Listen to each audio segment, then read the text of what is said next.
शेतकरी मित्रांनो, तुमच्यासाठी अत्यंत मोठी खुशखबर असून ही खुशखबर आज सुरू झालेल्या अर्थसंकल्पामध्ये राज्य सरकारने जाहीर केली आहे। शेतकरी मित्रांनो, तुम्हाला तर माहीतच आहे की आज राज्याचे अर्थसंकल्प अधिवेशन सुरू झाले असून या अधिवेशनामध्ये राज्य सरकारच्या योजनांसाठी निधीची आर्थिक तरतूद आणि थकीत योजनांच्या हप्त्याचे वितरण करण्याबाबत पहिल्याच दिवशी सविस्तर चर्चा करण्यात आली।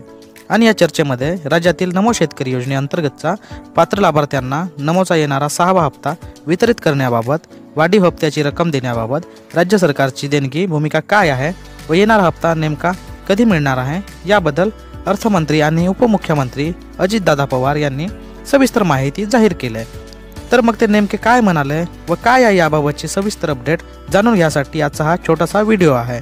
तर नक्कीच तुम्ही व्हिडिओला शेवटपर्यंत पहा आणि जो कोणी नवीन आहे तो व्हिडिओला सबस्क्राईब करा व बेल आयकॉन प्रेस करा, कारण जेव्हा मी नवीन व्हिडिओ बनवेल सर्वात पहिले तुम्हाला बघायला मिळतील। तर चला व्हिडिओला सुरुवात करूया। तर मग शेतकरी मित्रांनो, राज्याचे उपमुख्यमंत्री तथा अर्थमंत्री अजितदादा पवार हे काल राज्य सरकारच्या अर्थसंकल्पीय अधिवेशनाच्या पहिल्या दिवशी सभागृहाला संबोधित करीत होते। यावेळेस विरोधी पक्ष व शेतकऱ्यांचा प्रमुख पक्ष असलेल्या कर्जमाफी, हमीभावाने शेतमालाची खरेदी, नमो शेतकरीच्या हप्त्याचे वितरण व लाडकी बहीण योजनेचा फेब्रुवारी महिन्याचा हप्ता याबद्दल सविस्तर चर्चा करण्यात आली। यामध्ये विरोधी पक्षाकडून राज्य सरकारने या योजनांचा हप्त्यामध्ये वाढ करण्याबाबत घोषणा केली होती याबद्दल प्रश्न उपस्थित केला। लाईव्ह असता अजितदादा म्हणाले की आम्ही कोणत्याही योजना बंद करणार नसून कोणत्याही योजनांचे अनुदान हे थकवले जाणार नाही।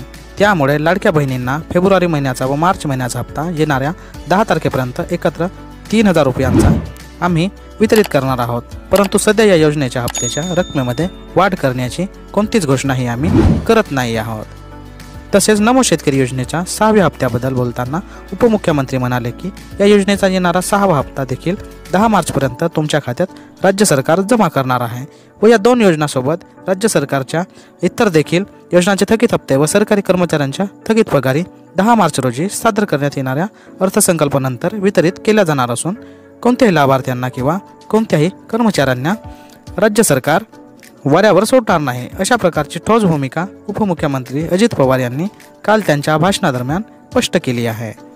तसेच या देखील योजनेच्या हप्त्याच्या रकमेमध्ये वाढ करण्याची कोणतीच घोषणाही सद्यस्थितीला राज्य सरकारकडून करण्यात येत नसल्याने देखील अजितदादा पवार यांनी काल स्पष्ट केले आहे। त्यामुळे येणारा नमो शेतकरी योजनेचा 6वा हप्ता हा दरवेळेसप्रमाणे प्रति लाभार्थी 2000 रुपये याप्रमाणेच वितरित करण्यात येणार।